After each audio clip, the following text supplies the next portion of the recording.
Boa noite, internautas e telespectadores da TV Nova Nordeste, Rede Cultura de Televisão.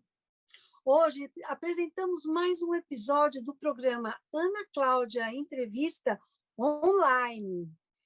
Minhas convidadas de hoje são Anne Bittencourt, diretora, educadora, e a cantora Maíra Clara, que vem com muita novidade também. O programa Ana Cláudia Torpe, entrevista online, está começando agora.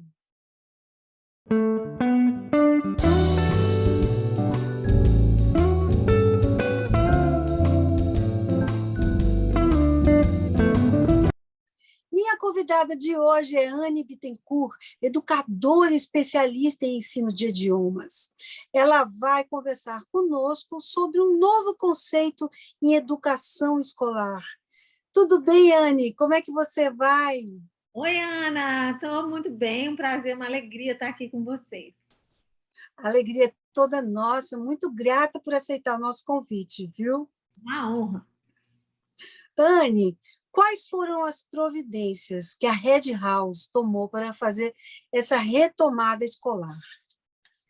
Muitas, né? Por conta dessa pandemia, a gente, para voltar presencialmente, nossa matriz em São Paulo contratou uma equipe de especialistas do Hospital Albert Einstein, de infectologistas e consultores, e montamos um protocolo, né, bem rigoroso para que a gente pudesse voltar. Então, nós fizemos reuniões com as famílias, imprimimos um manual, enviamos para as famílias, um manual também digital dessas práticas, e aí a começar por todos aqueles equipamentos que a gente tinha que ter, como o álcoolzinho com pedal na altura da criança, os termômetros, tudo isso foi adquirido, mas também nós fizemos algumas mudanças em relação às salas de aula. Então, por exemplo, agora nossos alunos eles têm um sapato da escola, que a gente chama de school shoes, e tem o sapato da rua, que é o street shoes. Então, quando eles chegam,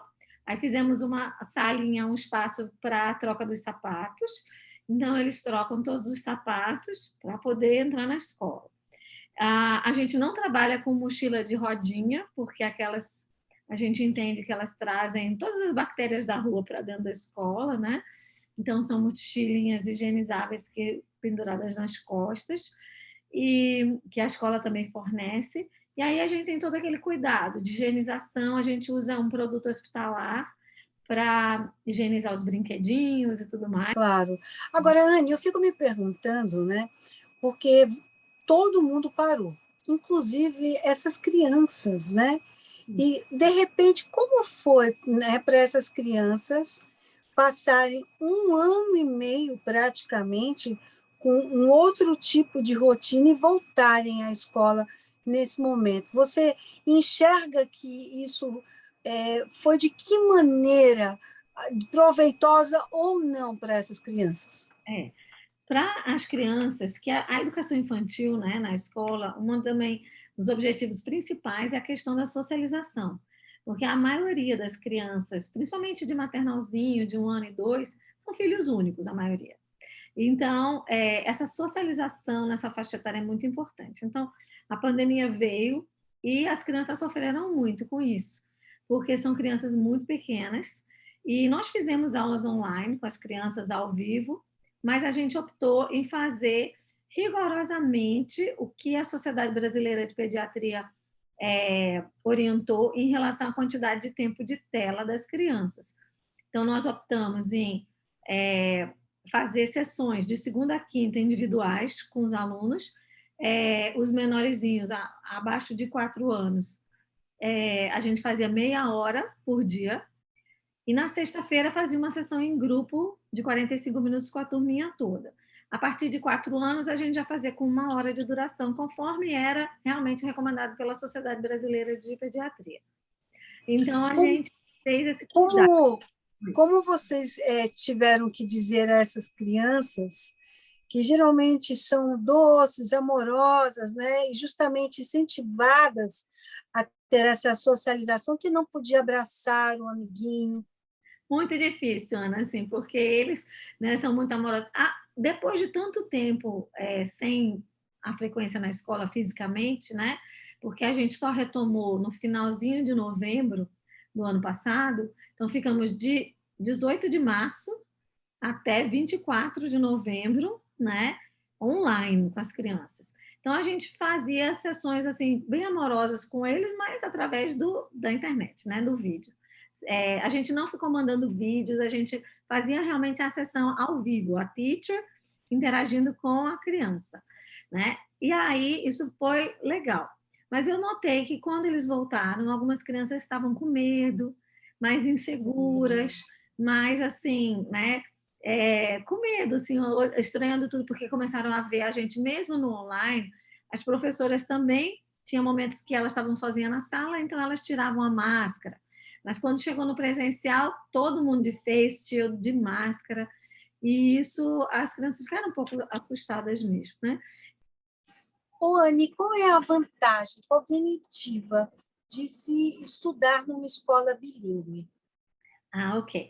Nossa escola ela é bilíngue e internacional, né? A gente tem, na educação infantil, 95% das nossas aulas, do nosso currículo, do nosso programa acontece ministrado em inglês. A gente não tem uma aula de inglês para ensinar blue, red, não. A gente ensina matemática, ciências, artes, música, tudo através da língua inglesa. E só tem uma aula por semana de cultura brasileira que é em português, com outra profissional. Então, o que a gente tem evidências, pesquisas e estudos das vantagens é que a criança que começa aprendendo uma outra língua antes da alfabetização, antes de estar lendo, ela vai, no cérebro dela, ela vai armazenando aquela língua nova, mas muito próximo, é como se fosse no mesmo compartimento da língua materna. Então, ela entende a língua, porque todos nós temos uma propriedade no nosso cérebro que é chamada por um linguista chamado Chomsky, que é chamada Language Acquisition Device, que é como se a gente tivesse um aparelhinho no nosso cérebro que faz com que a criança ela entenda a gramática da língua sem você precisar explicar o que é verbo, o que é sujeito. Você vê que uma criancinha de 2, 3 anos, ela fala, o lápis está na mesa. Ela não fala mesa está, lápis na. Né? Então, ela usa a estrutura de sujeito, verbo, complemento, como ela entende aquela gramática, né? Que é chamada a teoria da gramática universal.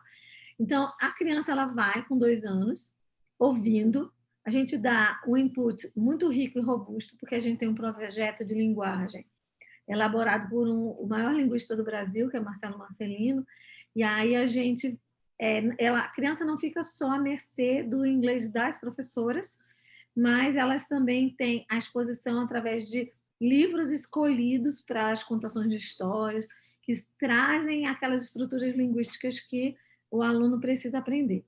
E aí, o que os especialistas mostram com as pesquisas é que essa mudança que a criança faz de uma língua para, por exemplo, no inglês na escola, e aí vira para os pais em português em casa. Então, essa mudança que ela faz, essa troca de uma língua para outra tão rápida, ela ativa algumas sinapses no cérebro que fazem com que o cérebro ele resolva problemas mais rapidamente, porque ele tem um acervo muito ampliado de vocabulário, de exposição a coisas diferentes. Então, ela fica mais rápida nessa resolução de problemas. Há teorias e pesquisas que falam também que o cérebro bilíngue ele é mais criativo, porque você se expõe a novas formas de pensar, a questão cultural e a questão mesmo de construções sintaxes que são feitas, né? São feitas pelas crianças, então ela vai aprender, por exemplo, dizer orange pen e ela vai dizer caneta laranja. Então ela tem um com adjetivo na frente, um com adjetivo depois, e isso vai dando para ela mais opções de pensar. Anne, nossa convidada Maíra Clara tem uma pergunta para você. Maíra, é com você. Oi, Anne, tudo bom, meu bem? Gostaria de lhe fazer uma pergunta. Qual é exatamente a diferença entre escola internacional e escola bilíngue? Oi, Maíra. Respondendo a sua pergunta. Escola internacional é aquela que ela adota um currículo que não é só o brasileiro, mas também engloba um currículo do outro país. Por exemplo, na nossa escola, Red House International School, a gente adota o currículo do MEC, porque é obrigatório, porque a gente está no Brasil, mas a gente dá um conteúdo maior. A gente, por exemplo, nossos alunos ficam das 8 da manhã até as 3h40, e aí a gente vê essa metodologia internacional, trabalha com investigação, com pesquisas, e de uma maneira um pouquinho diferente do que o currículo brasileiro funciona. A escola bilíngue é aquela que, em qualquer lugar do mundo, a gente entende assim, que ela tem que ter, no mínimo, 50% das suas disciplinas ministradas em inglês, ou na língua que ela queira, porque existem escolas bilíngues que são francesas, outras que são alemães, italianas, e assim pelo mundo afora. Então, a gente aqui na Red House, a gente tem o currículo internacional, por isso que nós somos uma escola internacional, bilíngue, porque a gente tem mais do que 50% das matérias escolares ministradas em outra língua. Então, não é uma aula de inglês onde eu vou ensinar partes do corpo, não. Eu ensino matemática em inglês, eu ensino artes em inglês, então todos os momentos de comunicação com as professoras são 100% em inglês. Essa é a diferença. Anne, muito grata pela sua resposta. Maíra, muito grata pela pergunta. Agora nós vamos para um breve intervalo, mas voltamos já já. Não sai daí.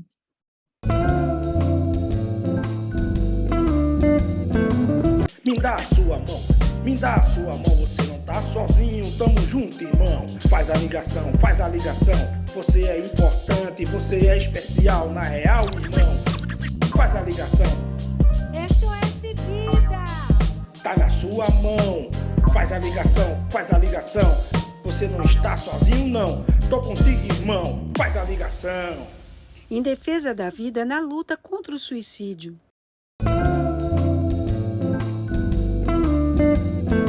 Voltamos agora com minhas convidadas de hoje, a educadora Anne Bittencourt e a cantora Maíra Clara. Anne, vamos continuar falando sobre a Red House School.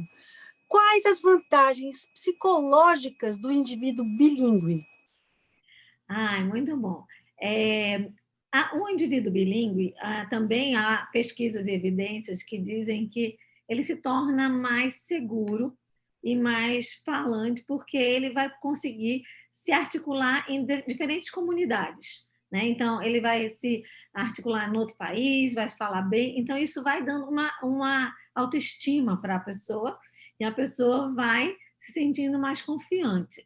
Então, assim, além disso, na questão do psicológico, a pessoa que fala várias línguas, ela consegue ter mais empatia por diferentes povos, empatia com pessoas diferentes. Então, hoje isso é uma habilidade, uma característica, uma competência muito importante no século XXI, a questão de você ter empatia, de você ser solidário, né, com os outros, com as outras pessoas. E aí você entende melhor, né, os outros. Anne, é verdade que com 12 anos começa a ficar mais difícil aprender uma segunda língua? Existem teorias que falam da hipótese do período crítico, que eles falam que... Alguns autores falam com 12 anos, outros falam até antes, 7 anos, 6 anos, depende do autor. Então, eles falam que a partir de 12 anos é como se a gente tivesse no nosso cérebro várias janelinhas de oportunidades, que a gente chama, né? Então, uma criança de 1, 2 anos, ela tem um monte de janelinhas abertinhas lá, e ela está ali, né, entendendo o mundo, percebendo tudo. Então, a partir dos 12 anos, vai diminuindo. Não é que a pessoa não aprenda, ela aprende, mas o esforço é diferente, né? Ela precisa ter bastante exposição à língua, ela precisa também ter... os autores eles fazem uma diferença entre um processo de aprendizagem, que é o que acontece depois de 12 anos, mais ou menos, quando você já está alfabetizado, então você vai para o curso de inglês e você aprende a língua, estuda gramática e tudo mais, e um processo de aquisição, que é o que a gente tem aqui na Red House, onde a criança ela é exposta a um ambiente que fala inglês e ela vai adquirindo sem nem perceber que está aprendendo, de repente vai falando. Os dois aprendem, mas são processos cerebrais bem distintos. Anne, e esse projeto de lei que se comenta, né, que o que vai ser preciso regulamentar para que uma escola seja considerada realmente bilíngue? Você pode falar um pouquinho sobre isso? Sim, esse é um projeto que é muito importante acontecer aqui no Brasil, porque hoje em dia se fala que algumas escolas são bilíngues, mas quando você vai ver na prática, o aluno tem uma aula de 45 minutos, 50 minutos por dia de inglês, que não é o que se entende por ser bilíngue fora do Brasil, né? Então, é necessário que haja uma lei para regulamentar isso, sim, né? Ela está ainda em trâmite, eu, se não me engano, eu acho que ainda não foi realmente votada, mas ela é uma lei que precisa chegar, porque os consumidores não podem ser enganados, né? Claro. Se chamar de bilíngue, o que realmente não é bilíngue, é um curso intensivo de inglês, é totalmente diferente, né? Na literatura existe 37 tipos de bilíngues catalogados. Nossa! Tem desde o que a gente chama de early bilingual, que é aquele que começa como os nossos alunos bem pequenininhos aprendendo, ou quem tem um pai de uma nacionalidade, a mãe de outra, então é aquele que nasce dentro desse ambiente. Tem o bilíngue consecutivo, que é no meu caso, que eu aprendi inglês, mas eu já já estava alfabetizada, eu comecei com 10 anos de idade. Então, eu fiquei bilíngue porque eu estudei muito a minha vida toda. Mas tem pessoas que são consideradas bilíngues só na estratégia de leitura, o outro só na conversação, o outro só na escrita. Então, são 37 tipos de bilíngues no mundo. Nossa, que loucura isso! Loucura. Só que, assim, existe uma necessidade de se regularizar isso, porque o que acontece hoje em dia é que os pais, os consumidores, terminam se sentindo lesados, porque eles, às vezes, matriculam uma criança numa escola que se diz bilíngue e que, quando chega lá, ele vai ver, não tem nenhuma matéria escolar ministrada em inglês, a não ser a gramática da língua inglesa, né? Então, assim, uma escola bilíngue, ela não precisa fazer uma aula de inglês, de gramática, porque o aluno aprende porque ele está imerso ali o tempo todo naquela língua. Então, Claro. ele vai aprender aqueles conteúdos. Então, a partir do momento que você precisa dar uma aula de língua com a gramática para uma criança de 5, de 6, de 7, de 8 anos, então você já não pode mais se encaixar só nesse bilíngue. Então, eles agora vêm com esse projeto de que vão exigir que pelo menos 50% do conteúdo escolar, das matérias escolares, sejam ministradas em inglês para ela se chamar bilíngue. Anne Bettencourt, parabéns. Obrigada. Pelo seu trabalho, parabéns. São 2 anos já, né? Isso, fizemos semana passada, sexta-feira. Olha, parabéns, que trabalho fantástico vocês fazem. Não é fácil, né, ser educador, muito menos diante dessa diversidade mundial que vivemos. Parabéns. E eu queria pedir para você deixar o contato para quem quiser saber um pouco mais sobre a metodologia. Obrigada. É 081, né, o nosso DDD, 20 11 7777, é o nosso telefone também de WhatsApp, ou no Instagram, Red House School Recife, que é o nosso Instagram, e que as pessoas podem conhecer a gente. Obrigada, uma alegria, uma honra estar aqui com você sempre. Nós que agradecemos, Anne, parabéns. E você, olha, não sai daí, porque a gente vai fazer um breve intervalinho, mas voltamos com a Maíra Clara e um som maravilhoso para você.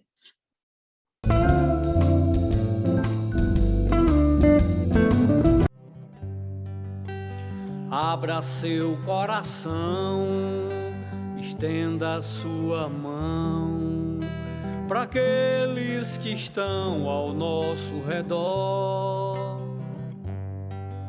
Se eu faço a minha parte, você faz a sua, e o mundo será um lugar melhor.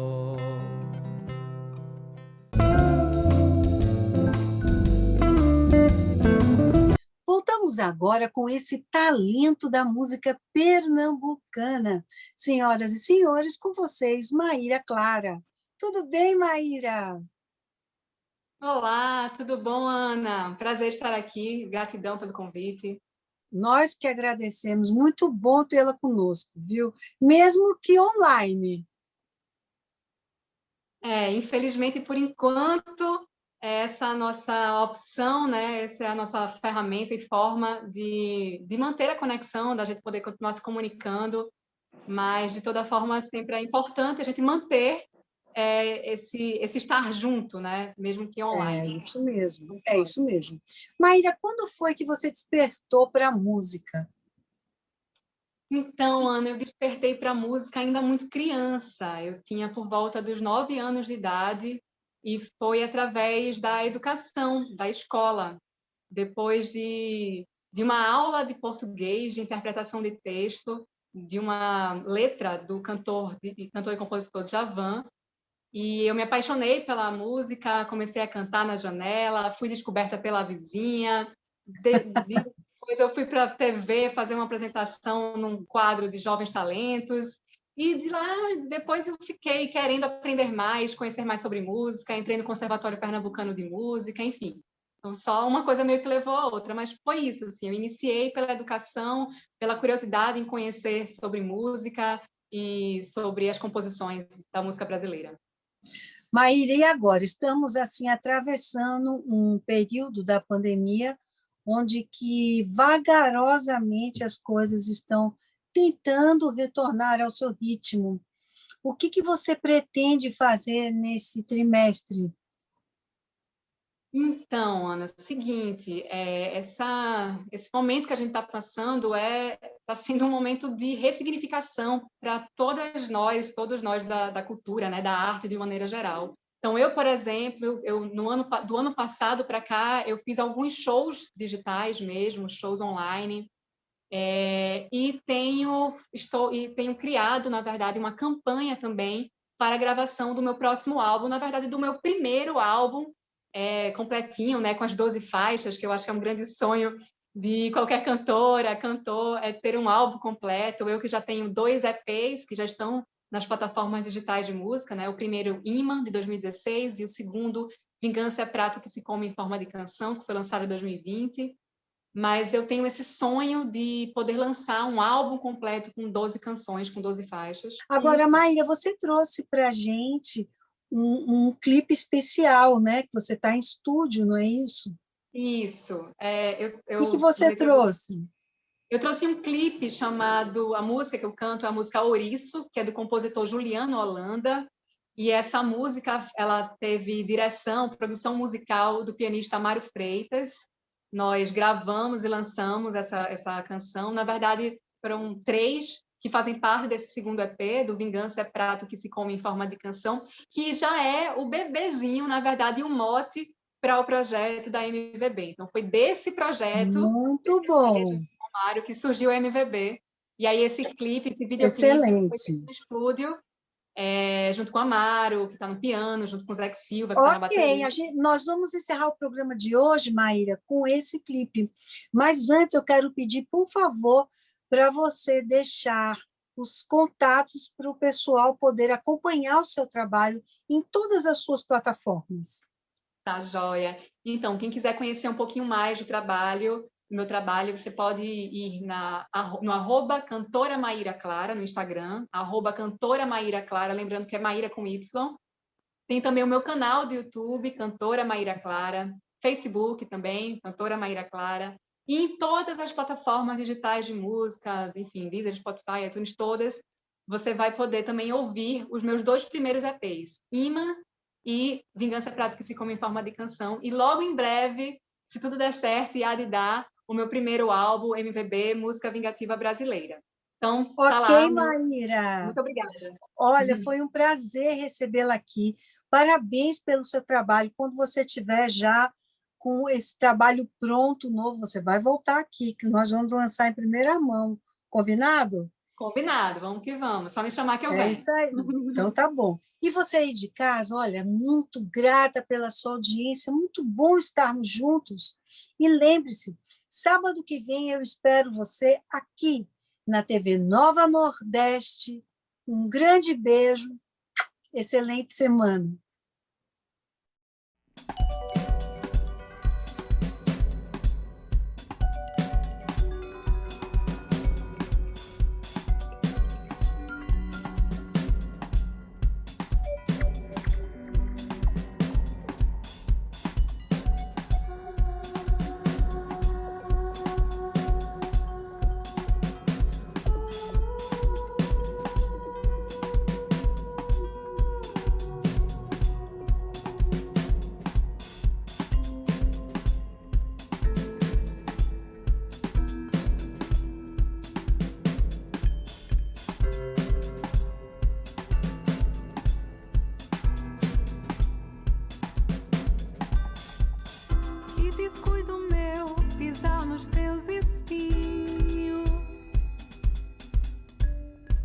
Essa mania minha de olhar pro céu com a cabeça ao léu, voando sem asa. Vez ou outra esbarro nos móveis da casa e outra vez tropeço nos próprios caminhos.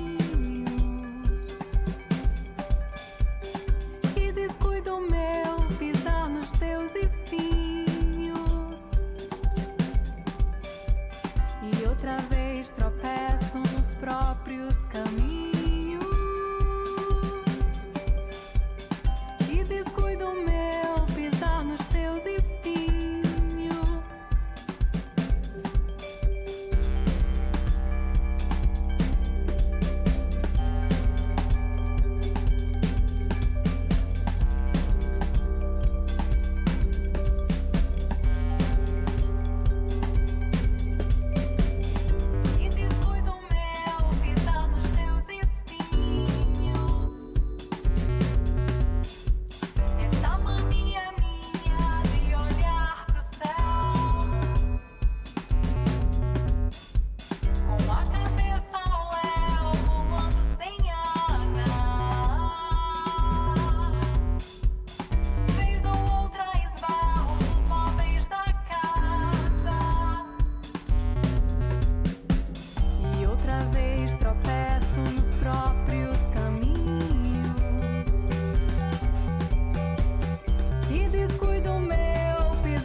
Je n'aurais jamais dû fouler tes épines.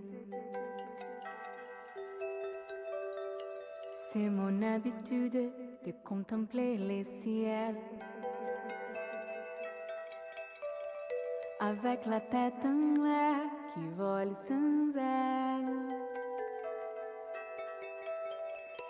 Des fois je dérape et tombe sur nos meubles.